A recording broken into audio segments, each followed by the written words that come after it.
Hey, what's up? It's me, Mike Reed, aka Mike of Steel, and I'm here in State College up at Penn State, and I've been organizing faculty to form a union. I'm a traveling labor union organizer, and I want to talk to faculty today at this picnic we just had about why they're voting to form a union here at Penn State, what they think the issues are with the attacks on higher education throughout the country, and why unions are important to defend higher education.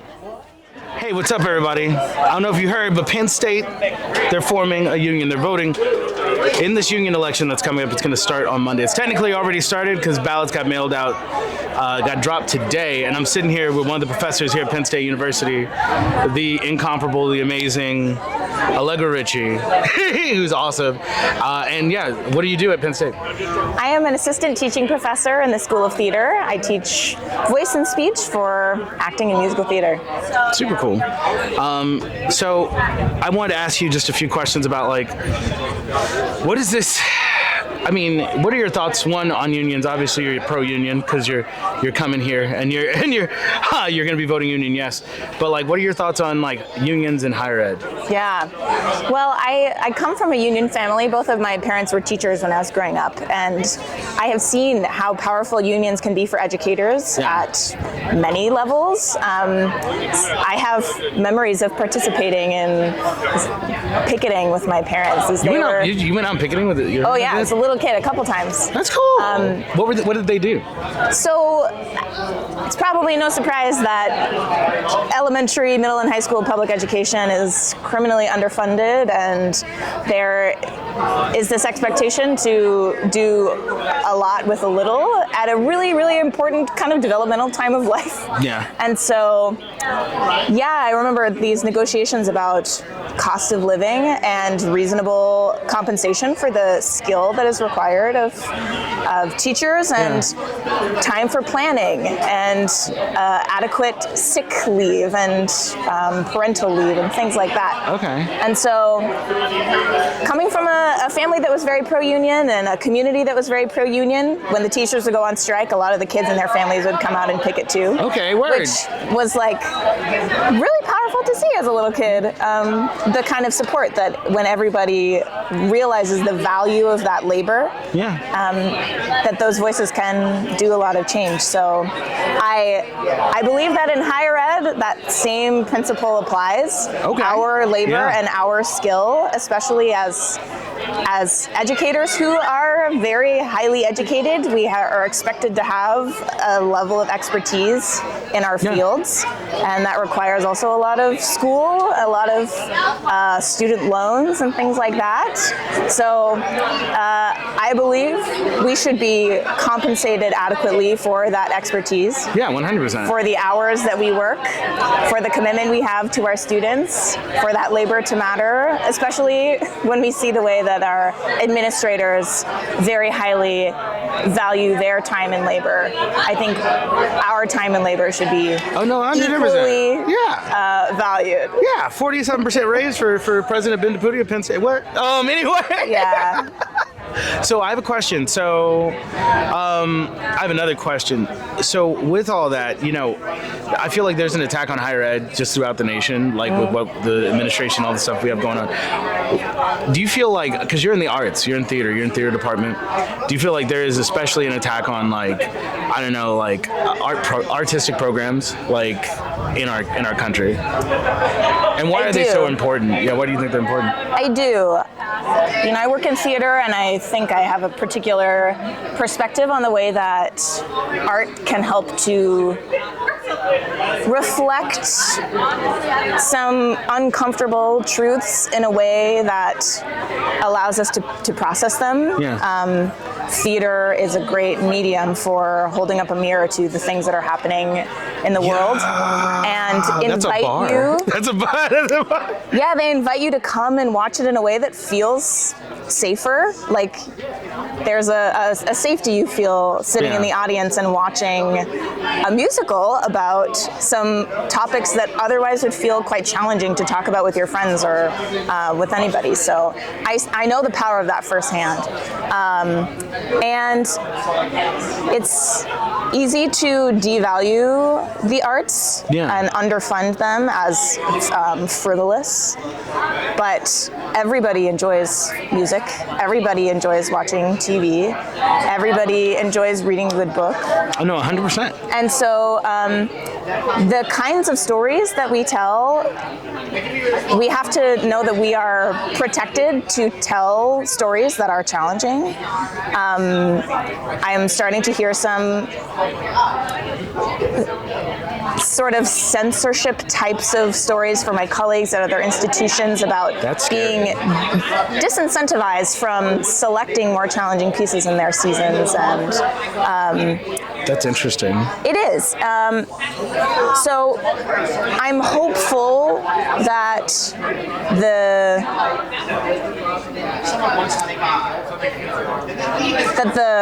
desire to keep engaging these challenging stories, which is so fundamental to the art of theater, will prevail over the external kind of political forces that exist right now.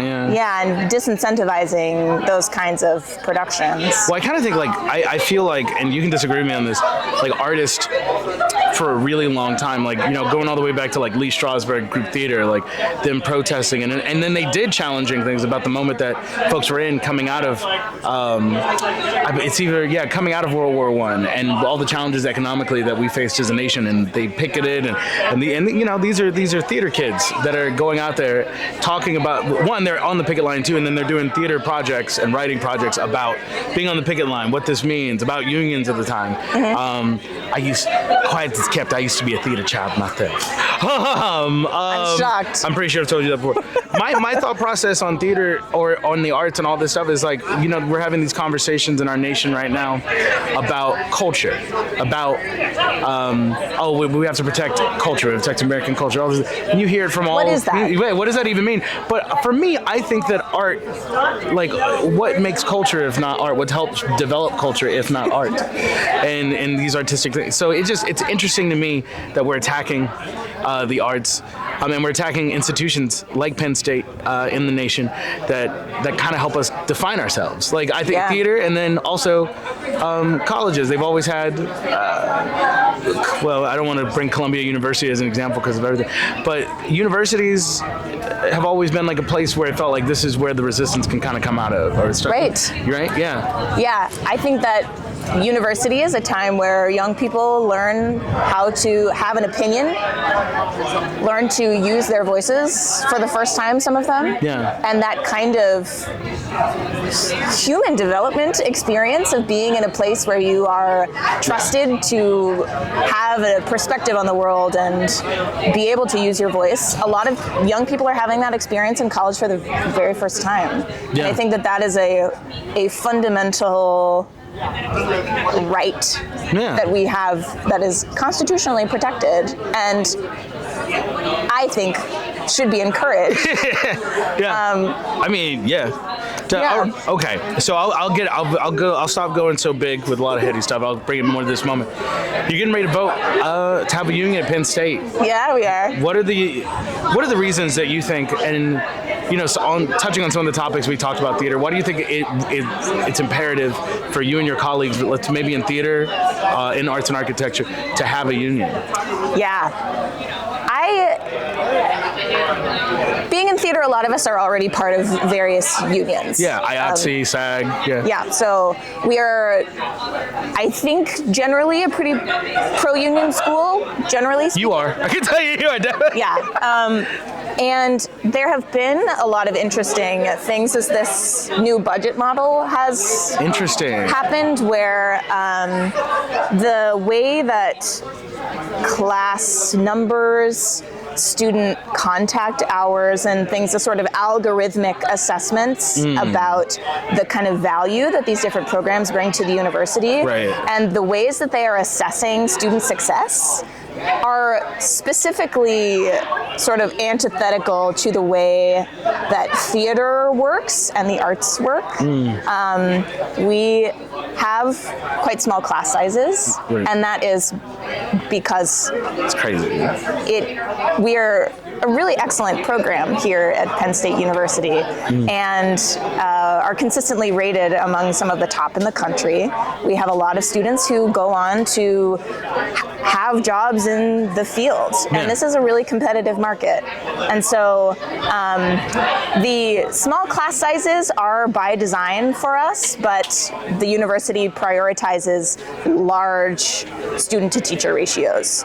That is not something that makes sense for us in theater. The student contact hour thing also, because... What is that? What is that? Yeah, so, and some of my colleagues in Faculty Senate could speak more specifically to some of this stuff, but the idea that the amount of kind of credit hour versus contact hours, the amount of time we spend with our students in class is not nearly the complete amount of time we spend with them. In rehearsals for many hours a night, that is not considered as credit hour, but it's certainly a valuable contact hour that is curricular, but is not counted in some of those budget assessments that have been made. Right on.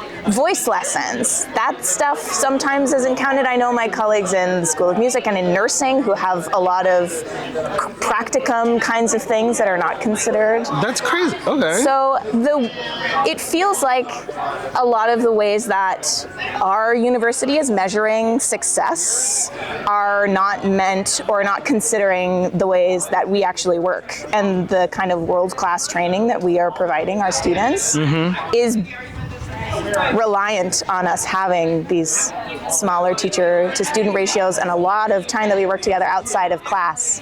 So if we were to have a union, being able to have a voice in how some of those assessments are made, or even just to have a way to say, look, the way that this is, the way you are measuring all of these things does not work for us. And it is making us on paper look like we're not doing a good job when we are doing a lot of pretty incredible things that do have a lot of value to the university. We have some pretty high profile graduates that the university is really proud to name. Do you have it? Can you think of it? Keegan Michael Keys, the Ty Burrells, who are graduates of Penn State University. We're so proud of them, and it's really exciting to see a graduate of Penn State be really successful. And so, we have a lot of students who I have had the privilege of seeing go from my class to Broadway, and that's not the only measure of success by any means, but the fact that we have students who go on to do this really incredible stuff, and they use our students, the university uses our students for promotional things and as you know, entertainment, because they are excellent entertainers and storytellers. Doesn't feel like they necessarily value that skill, and the labor that goes in. To build these people. That you all bring, you bring your whole selves, you bring your experience, you bring your knowledge, your training for years, and you help make and craft these people. And so Penn State, might say, hey, theater doesn't deserve X amount of funding, but the products of the arts program or the arts and architecture or the theater program, they will gladly be like, look who went here, look who did it, look who did it. I would love to be able to have a voice in the conversation as we're deciding who gets funding and how much, to be able to even just be a part of the conversation of how they're making those assessments. My name is Emily Meneghin. I'm a lecturer of Italian at Penn State University Park. Okay, hell yeah. All right, right on. So tell me about how'd you become a professor?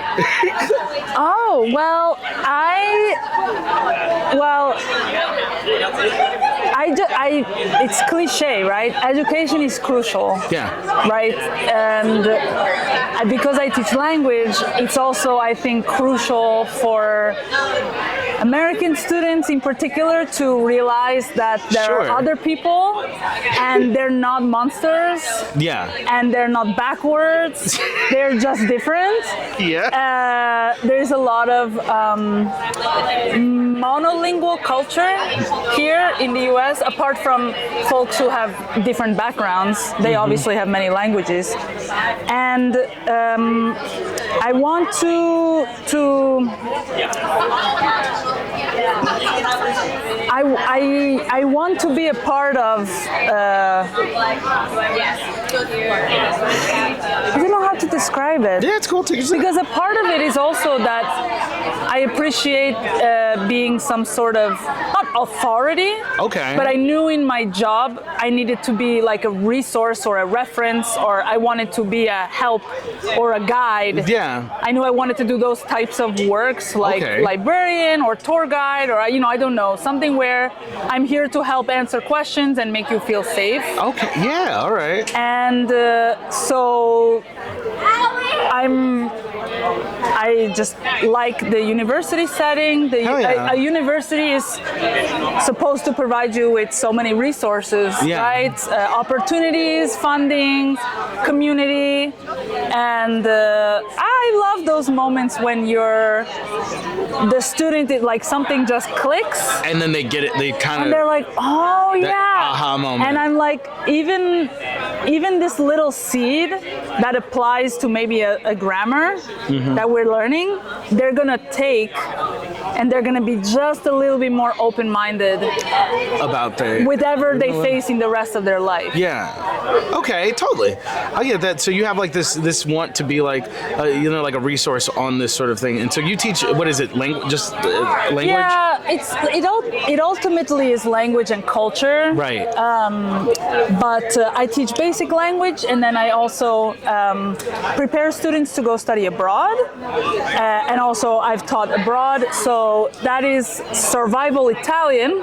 Survival Italian. In terms of, it's learn enough Italian to go. Well, we're not doing all the grammars. We're saying, okay, so you're trying to navigate a bus station, or you need to ask for the bathroom. Yeah. But I really like the half of the course that is about the culture, and not even. I mean, I study music and things and television, but really, that's my research interest is Italian media that incorporates languages other than Italian. So a singer who is singing in Spanish or Arabic, or television that is multilingual in any sort capacity. of way. Okay. And also just representative, because there is a narrow view of what it means to be Italian. Really? Within Italy. Really? Okay. Like, how does that, like, what's that? It's pretty. There is a right-wing movement. Oh. And Italy has had one of those before. Yeah. You're right. And we seem to have some collective amnesia. Oh, wow. About. So do we here in America. But no, there is the myth of this pure white Italian, right? Wow. Like harkening back to Rome and there's a lot of that. Like, there's a lot of like using the quote unquote ancient world and ancient Italy and Greece and Rome and to like justify a lot of more let's say fascist movement. Fascist, racist, movement. So as someone who understands the culture, understands the history of Italy and the culture of Italy, why do you think that is, and it's emerging, and where does that come from? Why are we leaning right? Well, why do we take those things like from this Roman kind of whatever idea of like ancient world and Puritan and warrior culture and kind of racist white culture? Why do you think like that? Well, to be honest, I mean, I've heard it phrased like this, so this is not my original idea. Right. But nationalist movements, racist movements, they don't start off by saying, hey, would you like to be evil? There is or do you want to shit on that person for whatever reason? Yeah. They're promising safety. There is a promise of identity, security. Yeah. a vision, a sense of us that is ultimately very violent. Right. But there is an offer there on the table. Okay. And people, they could be naive, but I think people ultimately buy into that when they feel and are encouraged to feel threatened, or I don't think someone is just set out to be like, yeah, I'm gonna hate you and every single person like you. Yeah. Or even that people are articulate and intentional of these bias. They're constructed about it, and they don't have to think about certain obstacles that they've never had to think about, that some people think about every day. Yeah. And it's comfy. Right. And there is like I don't want to even start to coin or anything, like a passive racism. That's a thing. But it's kind of just this. I forgot what we call it. Microaggressions is what we say here in the United States. I think. Okay. Well, cool. I want to get away from that a little bit and talk. Listen, I can talk about that all day long, and that's going to be great for other things. But girl. All right. Sorry. I wanted to ask you, like, you talked a little bit about how education is important. You talked a little bit about how it's important to have experience from other cultures and things like that. And then thank you a lot for bringing those skills here.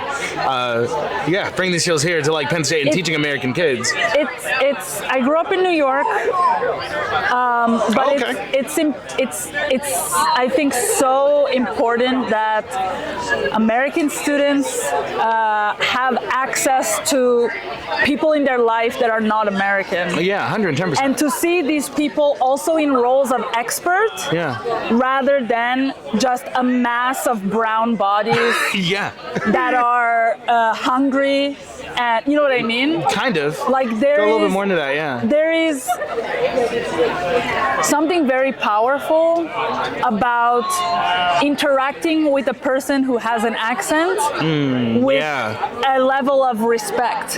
Yeah, okay. That a lot of Americans create their little world so that they don't have to do that, right? So if someone has an accent. Who's the person with the accent? Is the Chinese food, the taxi driver, got you. the immigrant. And here in America, we hear accent and we think of almost like this weird cast of like less than or ignorance. Like not to perspective, or that you're ignorant, that we think of you as ignorant. Yeah, okay, yeah. And when I have my students in the classroom, I say we have an oral exam, so you have to sit in front of me and talk.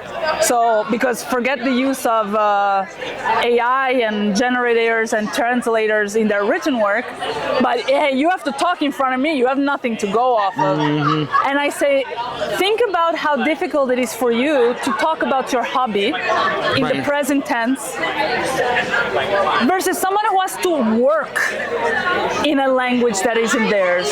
Yeah. Somebody who has to do taxes and get their driver's license and negotiate all these systems. It's simply something that you never had to think of. Yeah. It doesn't mean ignorance. It means bravery. Yeah, no, 100%. All the things you have to go through and then get to where you are here in this system in America. If you're like an immigrant or you're somebody who has an accent, or you present brown from another country, to go through all that and then having to get to that level here, that takes a lot. You're right. But there's from Africa, there's surgeons from the global south, right? There's engineers and there's artists and writers and for American students to have access to international faculty or even that's such a big deal. I think it's so important, and the kind of federal initiatives to kick out international faculty or workers in any regard with these new policies is a disservice,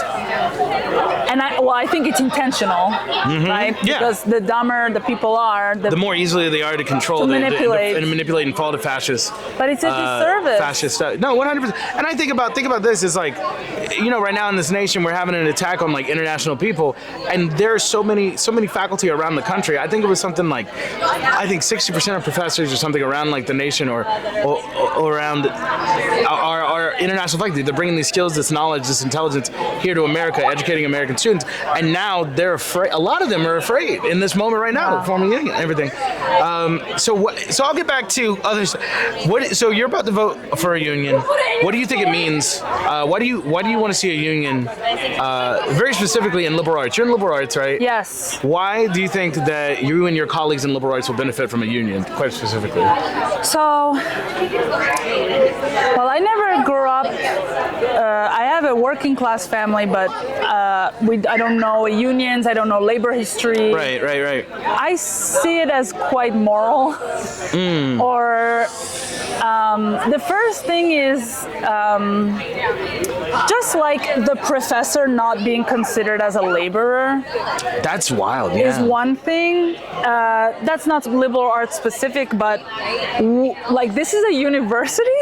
Yeah. We're producing the existence of the university. The university doesn't exist without the professor. Right. It's a liberal.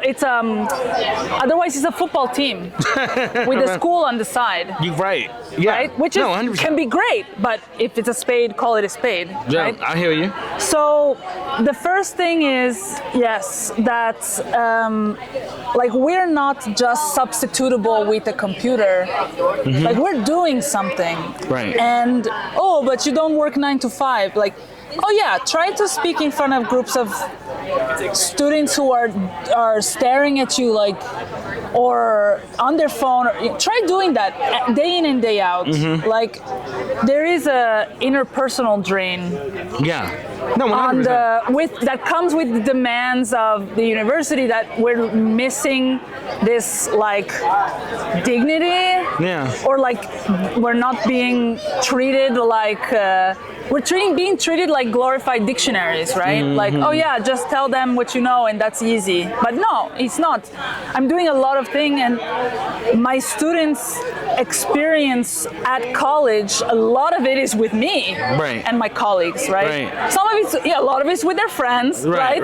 But their time at college, at university, is being in school. Right. So that's one thing. But in liberal arts in particular, we have seen programming be cut across the country. Right. Language programs in particular is what I know more about. Yeah. So what's going on with that? Just being cut. Across the country. Yeah. I think West Virginia, don't quote me on that. So double check It's okay. double check before We'll put a source. we use the quote, right? Thing. So in West Virginia, maybe. Yeah, go on. At West Virginia, they eliminated all the foreign languages. Okay. Not the requirement, the language. Okay. Right? Yeah. There is I don't want to say Cornell. It can't possibly be Cornell. Syracuse in New York. I know Italian is gone. Oh, And wow. it's In New York and Syracuse? Like, that's crazy. in the name of like Whoa. making the college more efficient and like meeting the demand of the students, and there is this business language around school and institutions that is very dangerous, that I think liberal arts and humanities in particular are like the last, I don't know how to say it, but like when you cut programs that ask for critical thinking, that ask for formulating ideas, that teach a student how to ask questions, when you eliminate that type of education and all the courses available to students are how to meet the bottom line, business school, right? Or how to do whatever your PI in the lab tells you what to do, right? When you start to get only that type of education, you lose people who know how to think.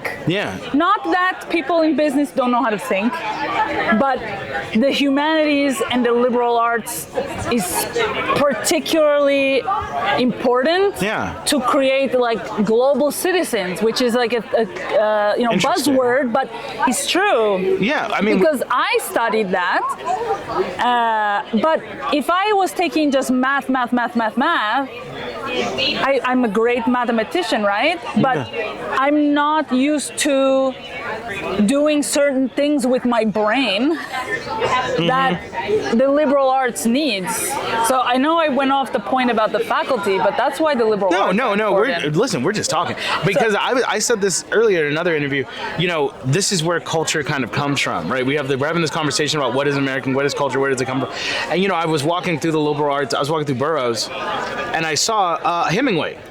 I saw like a whole like little shrine to Hemingway, and I thought about that. And we really, as Americans, literature and things like we associate ourselves very much in American culture with like that writer Hemingway or F. Scott Fitzgerald with The Great Gatsby and other things like that. And so, you know, the humanities is where we look at ourselves, we hold a mirror to ourselves, and we kind of figure out what culture is. What are we doing? I think. I don't know. It's well, Hemingway is problematic in many ways. Oh no, 100%. No, I'm not saying no. I'm not saying it's a good thing. What I am saying is like so much of how we define ourselves comes from humanities. That's what I'm saying. Yeah, you know what I'm saying? It's the humanities that, like I said, the humanities that teach you how to think. I'm a big fan of Paulo Freire. Okay, who's that? He's a Brazilian thinker, author, educator, and it is very important that, for me, that education not be like apolitical. It can be. I don't think it should. Yeah, I don't think it can be. I think this might be Dr. Angela White Davis. The role of the educator is to never be neutral. Or something. Or something. I'm sorry, Dr. Angela White Davis. You're my hero. I like yours better. Or something. At the end. Educators cannot be neutral. Yeah. And when you start to cut resources to the faculty who are not being neutral, and you pump resources into the faculty that are maintaining the status quo, right, or into programs that maintain the status quo, I don't want to pin faculty against faculty, so we probably shouldn't use that. But it's bad. I hear you. It's bad. No, 100%. So liberal arts faculty, I think, to get back to your question, are often tossed aside for not producing enough, or they're just talking about their books, or their students are developing, maybe even soft skills, but that's not a real skill, how to interact with someone who you don't know their culture, or they don't, they think these things are not really skills. Yeah, 100%. Because they don't produce money. Yeah. Right? No, right. They don't. Well, I mean, it's like what you said. I don't want to talk about other schools and other stuff, but it's like about what you said. It's like it's getting to this point now to where it's like we're not looking at the humanities as these valuable things to us as a society. No. Because they don't produce money or whatever like that, but they have other uses. Like, what's the point? Why do you make money? So you can engage and have the time to engage in these things that are important to you and fulfill you. Like, I think as a whole person. The same as the arts. Yeah, same as the art. Yeah, and I think that I really I think what you guys do is very much, it's liberal arts. I think it is also, it's the art of humanity, things like that. But listen, thanks so much for sitting down with me. I don't want to take too much of your time. I'm fine because I didn't really answer your questions. That's fine. This is still good. I mean, this is all right. We can do the basic union questions. Hey. Hi. No. So okay. Yeah. So in this moment, if we want to get back to it, so in this moment, you're getting ready to vote for your union. What is a union? This is kind of a crazy historic moment because it took like 5 years for you all to get here. Yeah. What is it? What does it feel like? What's the vibes? Like, how do you feel? Are you excited to be voting yes for your union? I mean, I'm very excited to be voting yes. I feel that the supposed avenues for which faculty are able to advocate for themselves are dead ends. And the union is a step for that to actually like be legally binding or like to actually work, right? Because if I talk to my chair about my salary, right? If you know, these little things, these individual conversations, one, it could be that person just likes you or dislikes you. Yeah. In my case, I think I'm liked, but I like you. But these individual, like, that's collective bargaining is important, because it's not just your individual charisma, or it's not just the charisma of your chair with the dean to get some more money, right? It's saying you are working. Yeah. This is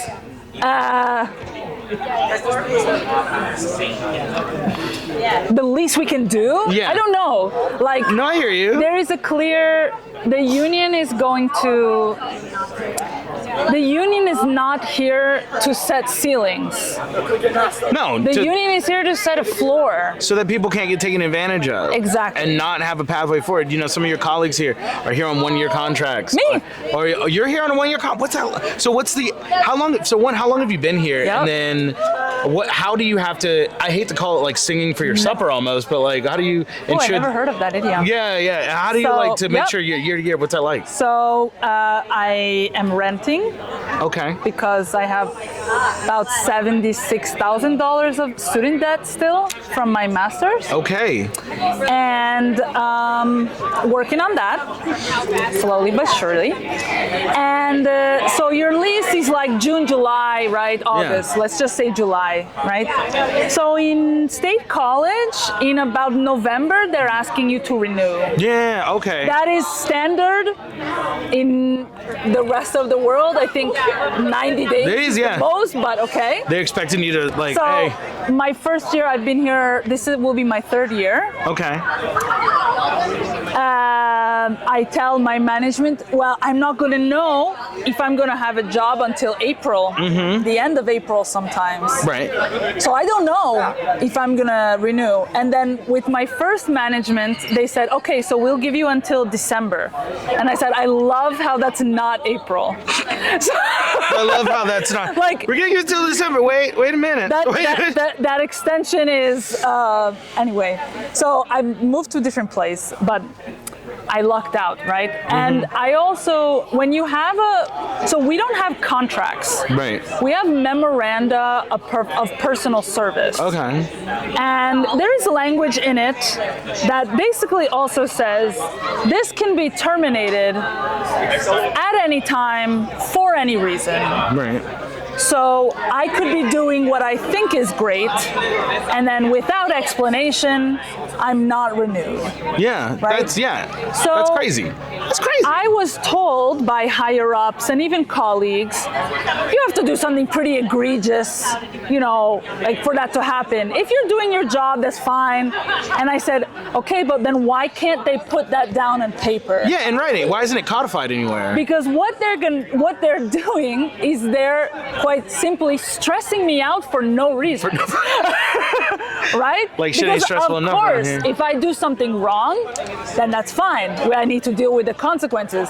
But if I'm doing my job and I intend to do my job, why are you doing this to me? And stressing you out. And it doesn't make you a good educator, probably. When I have been. I also have had some medical things lately. It's so simple to me, but apparently it's not obvious. When I'm stressed, I can't work as well. Exactly. No, I mean, who can? When right? I have, or if I am overworked, I can't do as well. So if I have 40 students, which isn't even a lot, right? But if I compare to some other folks, they have 100 students, however 100. If I have 40 students and I teach language, so they need to send me an audio of their speech and I need to correct their pronunciation. Puppy. We do love a puppy. If I need to correct their pronunciation, I need to listen to 10 videos times 40. I need to listen to 10 minutes of video times 40. Yeah. Right? what kind of feedback do I have the time in the day to give? I can say, okay, your C in this word is pronounced wrong, and I don't know, remember this letter makes this sound. I can't give thorough feedback if I'm tired, if I have no time. I mean, there's folks in English, they have over 100 students, and if it's the same class, all the papers are due at the same time. How are you supposed to grade 8-page papers in one weekend giving thorough feedback? The student is getting a worse education. Oh no, 100%. They're going to be getting less from me if I'm not set up to succeed. Yeah, and I know why do you think Penn State continues to take resources or not set you all up to succeed or keep you in this level of stress? One, I think there is a mindset, a value shift in simply like the undervaluing of skills developed in the humanities. Okay. So it's not so important that, I mean, look at AI, because we have the money for a vice provostship. Of AI, Penn State we have so much funding available for that, but then you say, okay, but then the student shows up to class and they don't know to capitalize the beginning of a sentence. The student shows up to class and they don't know how to spell very simple words. They don't put a period at the end of a sentence. Literacy is going down the drain. So I forget what your question exactly was. But no, that's fine. Answer it the way you want to answer. The university's mindset is, I need to put funds into things that make more money instead of funds into things that make more educated students. Do you want to, no, you're absolutely right. And do you want to hear my dark theory about the AI, all the stuff they're bringing into Penn State? They want you all, as I understand it, this is true, they want you all to be doing more to teach about AI to students and get them using more AI. Is that true, correct? In our department, such far, like, no, in basic language, we still prohibit it because it's not your words. Well, there's been a vice provost that's been hired on for specifically AI, pushing AI stuff into different colleges at Penn State. And realistically, getting students to use this, it's training the AI models to take jobs in the future that these students are going to be trying to get, so those jobs aren't going to exist because AI is already taken. So you're using the large language models to essentially take away jobs from students or allowing them to be able to enter. And that's my dark theory about it. Yeah, I don't know about that. It sounds great. I mean, it doesn't sound great. It doesn't sound on par, right? But for me, I'm looking at students are entering the job market saying that they have skills that they don't have. Yeah. Oh, yeah. Because they say, I got an education at Penn State. Yeah. But they don't know how to write a topic sentence and to find evidence. They don't know how to read instructions and interpret instructions. Right. They don't know how to summarize. These are skills that you're taught in middle school. Right. And they're not being taught that. They're not which is crazy having that skill. And I mean, I think the university is just deciding what is more important. Yeah. And when I say the university, I mean the admin and the board. They are spending more time talking about football in their meetings. There was data on this. That's exciting. Instead of talking about like what you as educators need. I don't remember the percentages, but it was like 60% athletics, 25% off-topic things, personal things, and then the remaining, would it be 15% is like the agenda. Yeah, that's insane. Some ratio like that. So why do you think that, and this is my last question, what do you think do you believe that faculty should be a part of decision making as far as like being able to set priorities at the university? We are the ones in the classrooms. Yeah. We are the ones teaching the curriculum. Yeah. We are the face for the student. The students don't know who is on the board. Right. They know who their 4 professors that semester are, right? Right.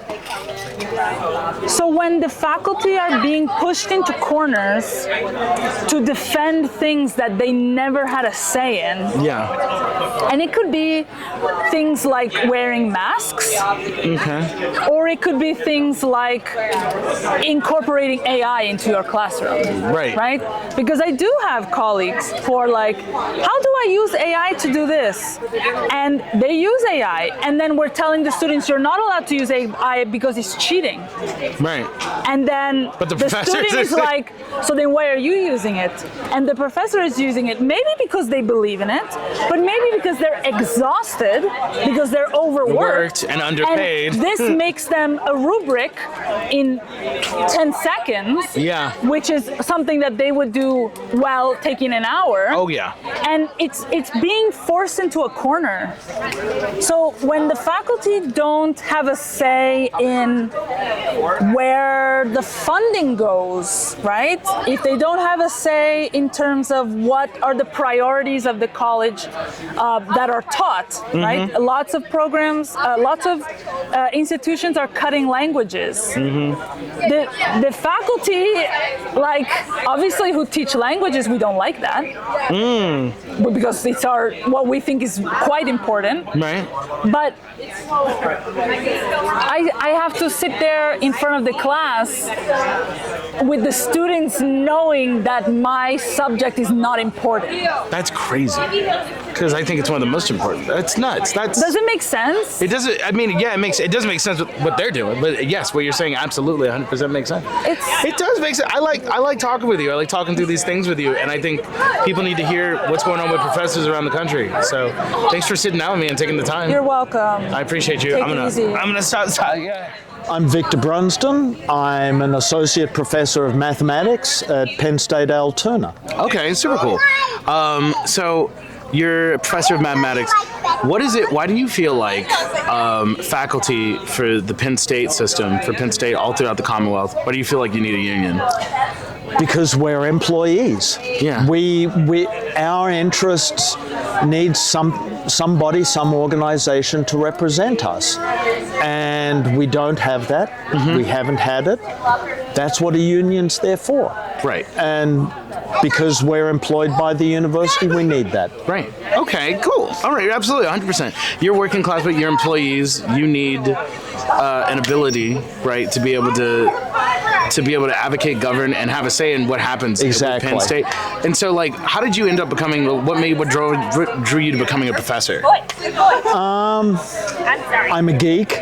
You're a geek. Okay. I'm a geek. Okay. I'm a math geek. Oh, you're a math geek. Okay, cool. I enjoy mathematics. I like doing research in mathematics. Right. I like teaching. Okay. And being a professor is how you combine those two things and bring it all together. Yeah. Okay, super cool. Was there a professor in your life that kind of inspired you to become this, or? I did have a mentor. Yeah. Actually, my high school best friend's father. Okay. Was a math professor.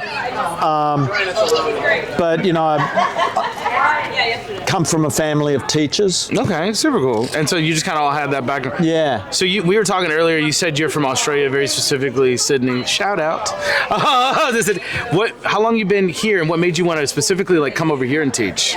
So I came over here for graduate school. Okay. And I met somebody while I was in graduate school. Okay. And you know, we've stayed. We both got our PhDs. And one thing led to another, and I found a place that I like being at. Yeah. And I believe in the mission of the university, and so... What's the mission? The mission, the land grant mission for being here for the people of Pennsylvania. Hell yeah. And that's I'm a product of public education. Yeah. Same. Right. Unfortunately, I mean, not unfortunately, but a Florida public education, but yeah. Right. But and I still love it. You know, so being when I was an undergraduate in Australia, at that point, the tuition, my tuition was paid by the federal government, as it was for all other college students at the time. Right. I think that's a worthwhile thing to do. I think that higher education should be available to people. To people who want it, yeah, absolutely. Yeah.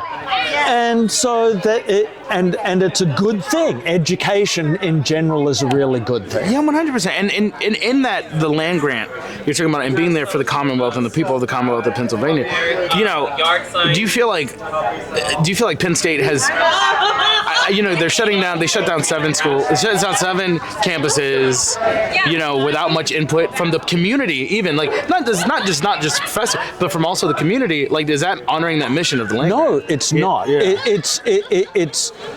It's like the current administration doesn't care at all about the land grant mission. Yeah. They don't care about the quality of a public education. The quality education should be available to the public.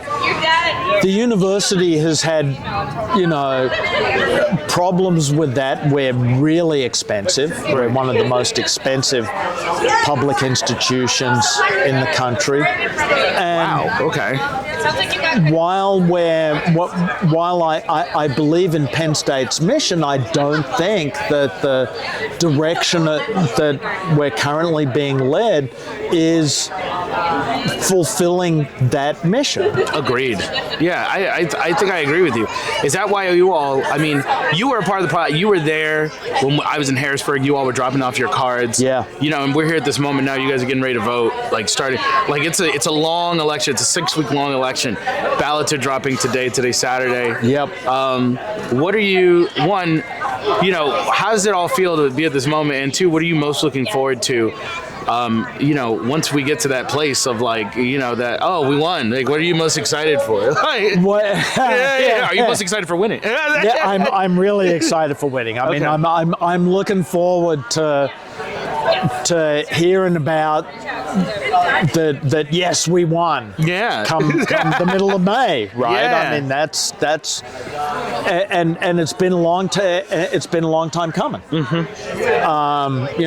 How long have you been a part of the process? So probably 3 years. Wow. Now, Yeah. not longer than many, but not as long as some. Yeah. 3, maybe almost 4 years now, actually. That's insane. That's crazy. And so you're coming to this moment, and you put in all that work. What kept you going? To just because we need it. We need this. Yeah. We need it so badly, and we've always needed a union. Yeah. And it's been difficult to get one. We're a tough institution to try and organize. We're spread out across the entire state. We have all sorts of internal factors that leave us in our own little silos. And so it can be difficult to get to talking to each other. A little bit, yeah. And so it's taken a while. Right. But we're finally there. Yes, we are. Yes, you are. Excuse me. Yeah, yes, no, you are. and we've needed.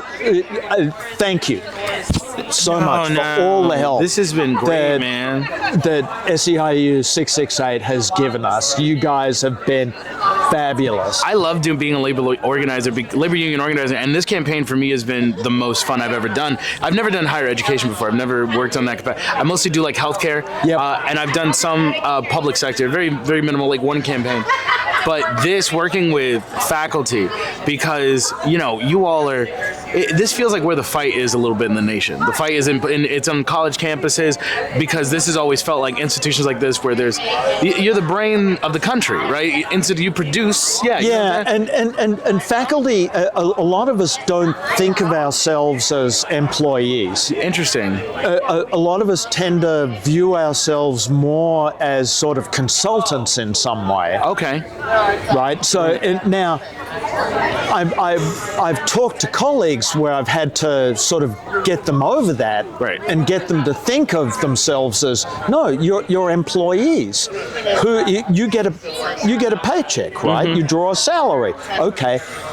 who's on that paycheck? Right. And who's in, yeah, and, okay, yeah, Right? I hear you. You have an employer. You are as much an employee as the people that work at the coffee shop on Right. campus or in the dining hall Right.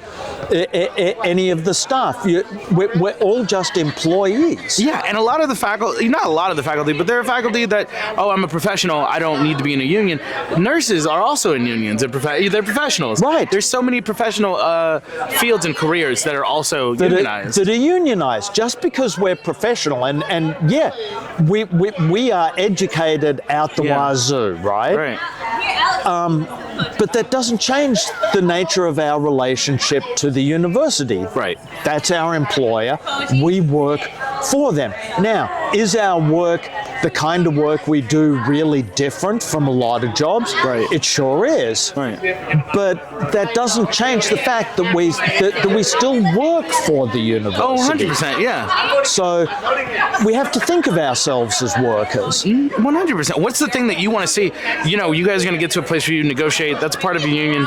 Once you win your union, you negotiate a union contract, a collective bargaining agreement. What is one of the things you want to see laid out in a CBA, collective bargaining agreement? Oh, wow. What don't I want to see? Right on. Where to stop? I mean, one of the things would be some transparency in the budget numbers.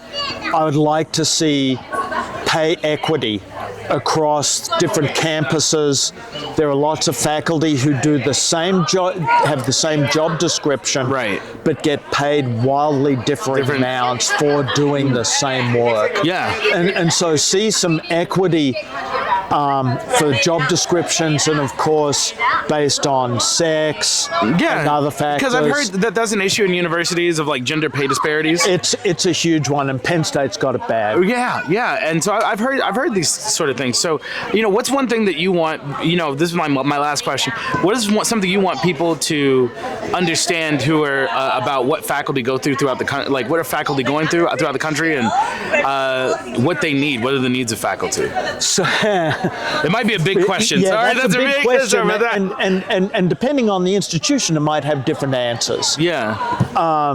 At Penn State specifically, Yeah, sure. what the faculty here need is a recognition by the institution that without us, there is no institution. Of course, yeah. No, 100%. That the reason for a college education is to come and be educated by people who are experts in that subject. 100%. That's the difference between college and high school or elementary school. Right. Is that you have subject matter experts. In some cases, these are the top people for in their subject for anywhere in the world. This is where the cutting edge research is done, and you're being taught by these people. Right. So, but the institution doesn't recognize that, and it's not going to unless we force it to. Yeah, you have to hold it accountable. Exactly. You're part of what makes institutions great, and it's so important that professors have what they need in this nation. I'd say everywhere in the world, but in this nation specifically to help protect, like, because not to say less, but when people don't have educations, when fascist organizations or whatever try to take away the people like you, educators, bringing knowledge to people, it makes the people, the public, easier to manipulate. I completely agree. And higher education is under siege. At the moment in the country. Can you talk a little bit about that? Yeah. What do you see as a professor? What do you see? Well, we're being devalued. Yeah. So the whole pseudo argument about things like DEI, things like that, issues of equity and inclusion, and inclusion. Those go hit at the heart of what we are trying to do. So, and giving people access to that. There's a move to try and shut down access to that, and even limit what we can say. That's insane. And that's crazy. That is crazy. that shouldn't be what this country shouldn't be about that. It's certainly not what the higher education sector is about. Yeah. And like you said, it's dangerous. I mean, this is what non-democratic countries do. Yeah. Oh, yeah. No, 100%. Yeah. I mean, for supposedly to be a democracy, you know this.